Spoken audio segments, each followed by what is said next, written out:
The world fell in love with the Temptations. Five men in matching suits, moving in perfect synchronization, voices blending like silk and thunder. They became immortal. But here's the truth nobody talks about. The Temptations didn't love themselves. Otis Williams admitted it years later, his voice heavy with ghosts. Once drugs entered the picture, once the bottles started emptying faster than the stadiums could fill, dreams shattered into 1,000 irreparable pieces. And of all those pieces, one man's story was swept under the rug so thoroughly that even die-hard fans don't know his name. His name was Al Bryant. He was there at the beginning, before the fame, before the gold records, before the tragedy became a tradition. And tonight, we're pulling him out of the shadows. If you love uncovering hidden legends like this, don't forget to like and subscribe to Legends Underrated, because this is a story Motown tried to erase. Elbridge, Al Bryant, arrived in Detroit as a teenager with nothing but hope burning in his chest.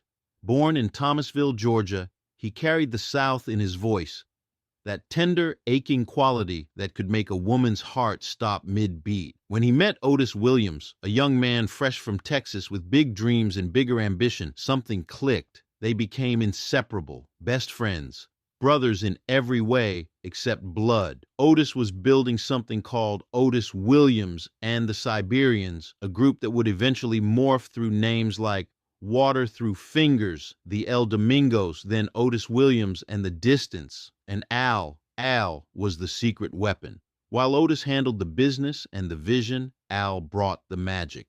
He was the ladies' man, the one who could walk into any room and have every girl gravitating toward him like he had some kind of gravitational pull. His voice was smooth, almost fragile, but it carried weight, it carried desire. Otis once admitted in his book that he never understood what women saw in Al, claiming he had a funny nose. You can almost hear the jealousy dripping from that comment, can't you? But the truth was undeniable. Al Bryant had something special. They recorded their first song, The Pecos Kid, and the buzz started building around Detroit. A woman named Johnny May heard them and loved what she heard enough to become their manager. They were young, hungry, and talented, performing wherever they could get a stage. After adding Melvin Franklin and his impossibly deep bass voice to the lineup, they released Come On, which made some noise locally but didn't break through the way they'd hoped. Still, they were moving forward, meeting the right people, shaking the right hands. That's when they crossed paths with Eddie Kendricks and Paul Williams, who were doing their own thing in a group called the Primes. There was competition, sure, but there was also mutual respect. Everyone was clawing for the same dream in the same city, and sometimes the only way to survive was to recognize greatness when you saw it. Otis also met a young entrepreneur named Berry Gordy, who casually mentioned he had a little label called Tamla Records and told Otis to look him up if they ever needed a deal. It seemed like fate was aligning, but fate, as it turns out, has a wicked sense of humor. The group wasn't getting paid. Their manager and label were pulling shady moves behind their backs, pocketing money that should have gone to the guys breaking their backs on stage every night. So Otis made the call. They left. It was a risk, but staying felt like slow death.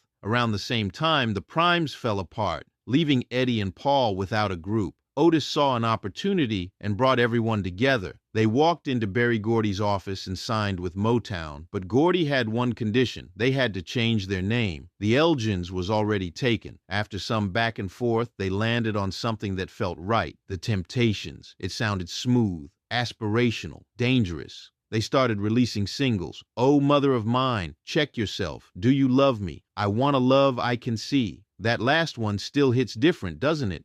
Paul Williams' vocal performance on that track is soul-crushing in the best way. But despite the quality, none of those songs became hits. The group was frustrated, they were talented, they were working their tails off, and nothing was sticking.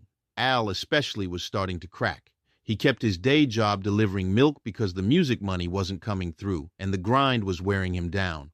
All of them felt it, the temptation to give up, to admit that maybe they weren't meant for this. Even the Supremes were struggling at the same time, wondering if they'd ever catch a break. But Berry Gordy believed. He paired them with Smokey Robinson, hoping the right collaboration would unlock something. And it would, just not with Al Bryant in the picture. Because here's the thing nobody wants to admit.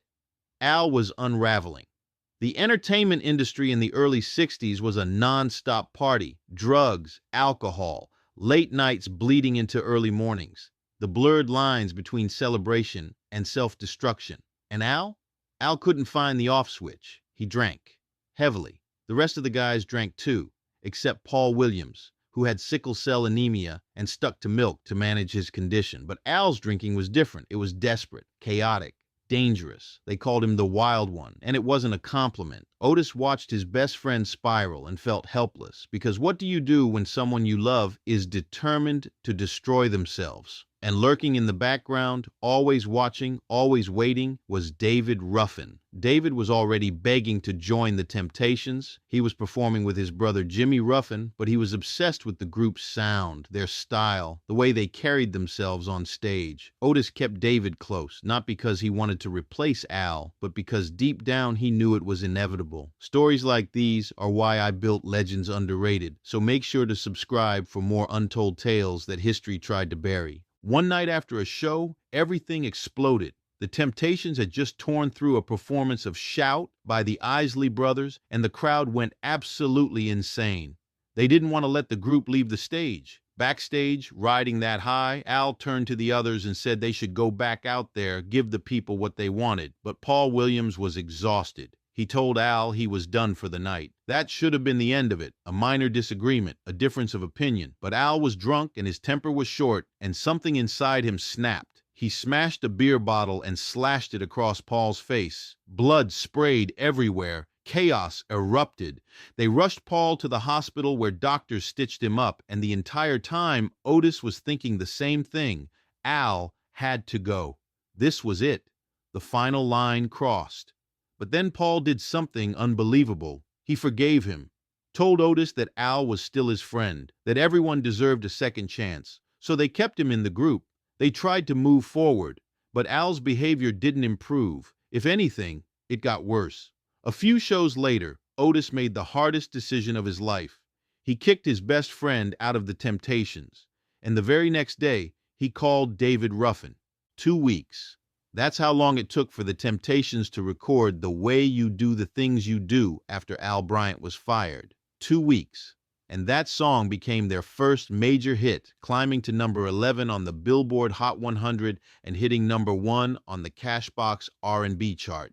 The timing was almost cruel. Al's erasure became the catalyst for their explosion. While the Temptations were finally living the dream, Al was trying to pick up the pieces. He attempted to form his own group, but nothing stuck. He joined the Premiers for a while. There are rumors he was part of the Dramatics, though the truth of that claim remains murky. What's clear is that Al Bryant was chasing a ghost, the version of himself that could have been standing on stage with Otis, Melvin, Eddie, Paul, and David as they conquered the world. But that version was gone, drowned at the bottom of too many bottles. Years passed. The Temptations became legends. My Girl, Ain't Too Proud to Beg. Papa Was a Rolling Stone. Hit after hit after hit. And then one night, at one of their shows, they saw him. Al Bryant walked into their dressing room, and Otis barely recognized him. In his book, Otis described it in haunting detail. Al's skin looked like ash. His eyes were sunken deep into his skull.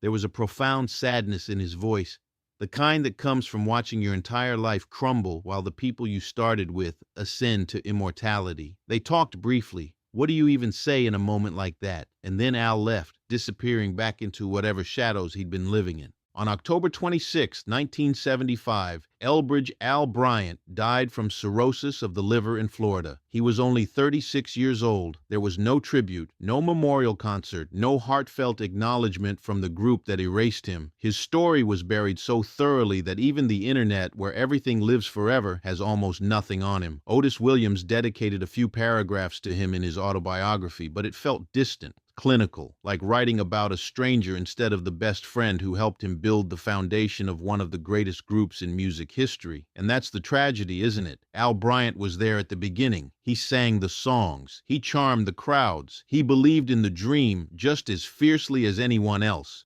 But addiction doesn't care about your talent. It doesn't care about your potential. It takes and takes and takes until there's nothing left but a name people forgot to remember. And here's the part that keeps me up at night. Al wasn't the only casualty. Paul Williams took his own life in 1973 at 34. The same Paul who forgave Al and wanted to give him another chance. David Ruffin, the man who replaced Al, died of a drug overdose in 1991 at 50. Eddie Kendricks succumbed to lung cancer at 52. Melvin Franklin died of heart failure at 52. Dennis Edwards battled meningitis before passing in 2018. Allie Ollie Woodson, who sang lead on Treat Her Like a Lady, died in 2010 after fighting leukemia. Richard Street died from blood clots. Over 26 men have been part of the Temptations over the decades, and so many of them met tragic ends. Otis Williams remains the last man standing, the sole survivor of the original vision, carrying the weight of all those ghosts. He once said,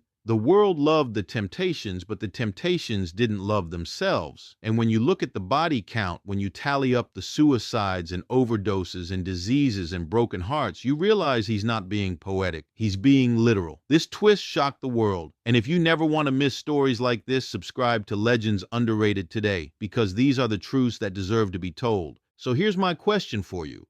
What do we owe the forgotten ones? Al Bryant helped build the foundation, but he never got to live in the house. His addiction destroyed him before he could see what his sacrifice helped create. Do we remember him as a cautionary tale, or do we honor him as a founding father who deserved better? Drop your thoughts in the comments, because I read every single one, and I want to know what you think. Rest in peace, Elbridge Al Bryant. The world forgot you, but tonight we remember.